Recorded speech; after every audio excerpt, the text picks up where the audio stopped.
Hello dear students, welcome to our channel Pharma Creations. Myself Priyanka Patil, Assistant Professor KCT's Krishna College of Pharmacy. Today I am going to discuss with you the one most important topic, that is blood bank. Here we are going to discuss about the basic requirements and functions of blood bank. So let's start with the discussion. First of all, we will discuss about the introduction, then requirements of blood bank, and then we are going to discuss about the functions of blood bank.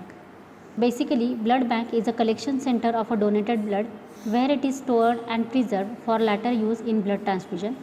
Commonly, the term blood bank means a section of a hospital where blood products are stored and properly tested to reduce the probable risk of transfusion related adverse events. Blood bank includes various tasks which are related to the blood collection, processing, testing, separation and storage. Blood bank should function under the supervision of licensed physician, a transfusion medicine specialist as a blood bank medical officer. He should be responsible for all medical, technical and administrative services. So state drug controller issues the license to the blood bank.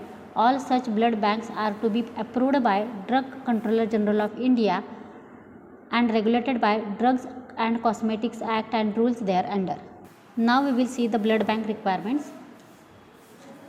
So the basic requirements are given under Schedule F, Part 12B of Drugs and Cosmetics Rules. Prescribe the requirements of blood bank, which are as follows.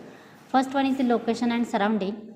The location of the blood bank should be at a place which is always from open sewage, drain, public lavatory or similar unhygienic surroundings. It should be easily accessible to blood donors as well as customers. Second requirement is building. The walls and floors shall be smooth and washable for proper cleaning. Drains shall be equipped with traps to prevent back siphonage. This will avoid the entry of insects, rodents and flies. It shall be well lighted, ventilated and screened wherever necessary. Next is health, clothing and sanitation of staff. The employees shall be free from contagious or infectious diseases. They shall be provided with clean overall headgears, footwears and gloves wherever required. There shall be adequate, clean and convenient hand washing and toilet facilities should be available for the staff who is working in that area. Next requirement is accommodation. Ideally, a blood bank shall have an area of 100 square meters for its operations and additional 50 square meters for preparation of a blood component. There should be separate rooms for each for registration, medical examination and selection of a donors. Separate section for blood collection. Then blood competent preparation, that is air conditioned area should be given. Laboratory for blood group serology, that is air conditioned. Laboratory for blood transmissible diseases like hepatitis, syphilis, malaria, HIV, antibodies. This area is also air conditioned. Sterilization cum washing center. Refreshment cum restroom for the persons who are coming for the blood donation. Store cum records. So this is the accommodation facility should be provided in the blood bank area. Next requirement is technical staff.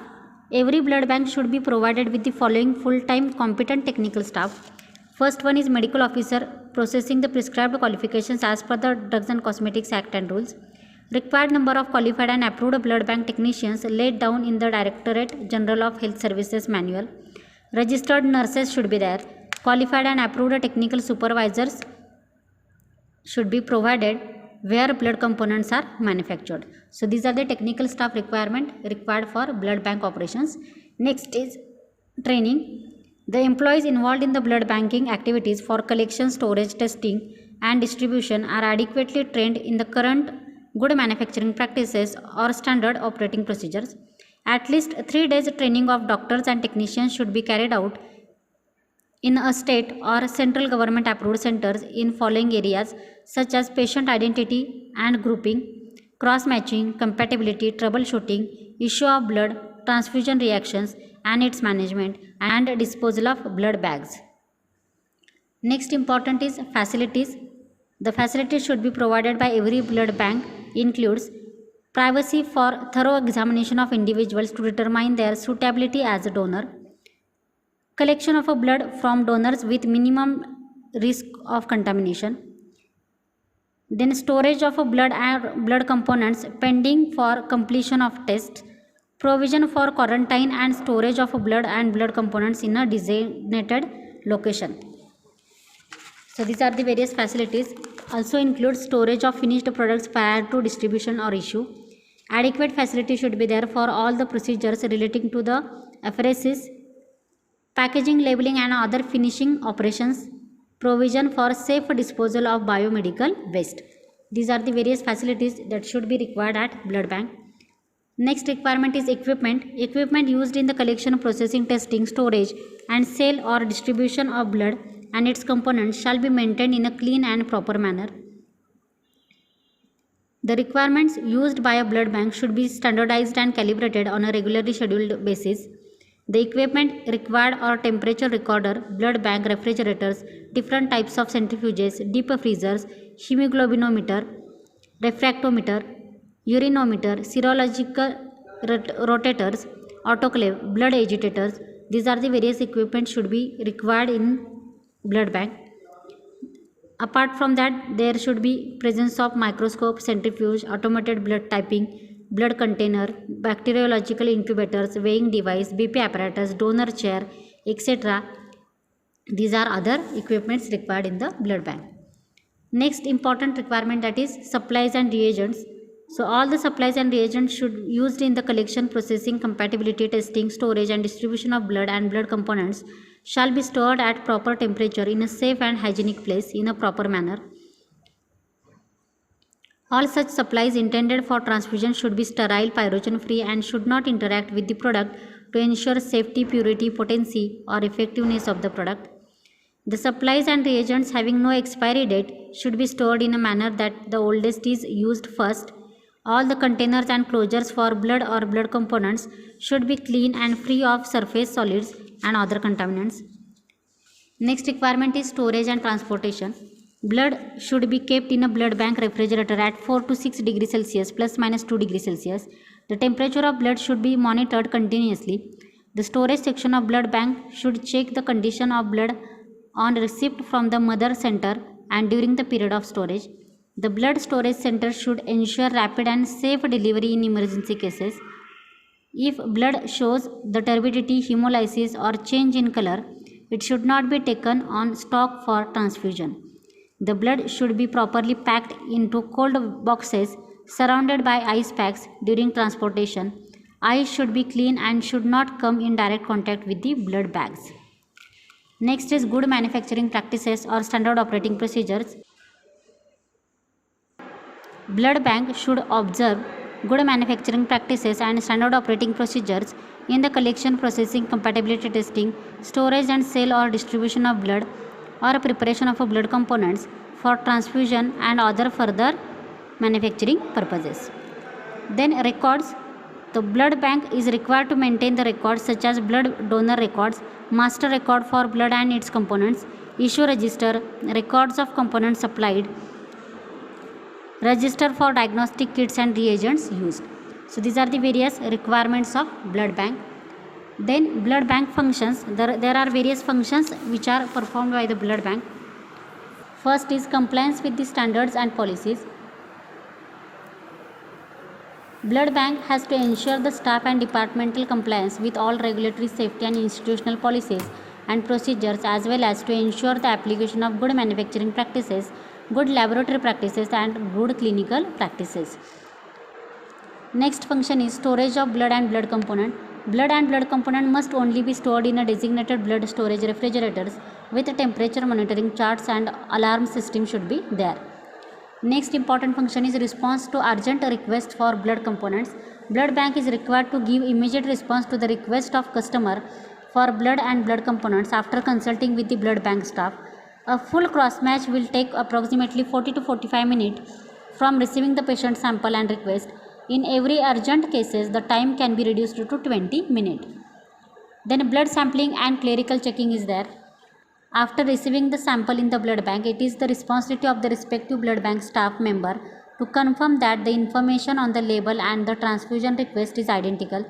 Patient's serological and transfusion history shall be checked to know the previous results. The results of current testing are required to be compared with those of previous tests. If any discrepancies are observed, they must be resolved before any blood or blood component can be released for transfusion. Then assessment of immunological compatibility between donor and the patient. The patient's serum is tested in the blood bank for compatibility with the donor red blood cells before transfusing RBC's component. If the screening test is positive, further tests are performed to identify the red cells antibodies so that compatible donor units can be selected. Next function is selection of a suitable blood component.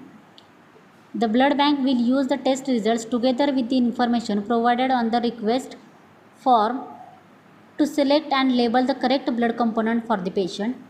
Next function is safe delivery of a blood and blood component. Blood must only be stored in a designated blood storage refrigerators with temperature monitoring charts and an alarm system. Blood bank shall ensure the correct units are withdrawn from the storage location. Next is record maintenance. Record must be maintained manually or preferably electronically. All steps from donor management to blood supply must be carefully recorded. The record of returned blood bags and all reactions and events must be maintained. It is required to have a full traceability of a blood and blood component from donor to recipient and vice versa. Blood banks are required to collect and access the information on unexpected or undesirable effects resulting from the therapeutic use of labile blood products. Next is inventory and stock management. The blood bank is responsible for management of a stock of a blood and blood component. This includes mainly the average age of blood at time of issue, the amount of blood that becomes outdated or is not used for other reasons. Stock levels should be set approximately considering weekly use and activity to avoid overstocking and wastage. Other functions includes ensure the SOP is followed at all critical steps for process flow like donor screening, temperature maintenance during blood transport, calibrated centrifuge, and trained technical staff in competent lab. Organization and management of blood donation camp, maintaining the reports of the same, ensuring biomedical waste management. These are the other functions of blood bank. In this way, we have discussed the requirements and blood bank functions. If you are having any doubt, you can ask me in the comment section. Thank you.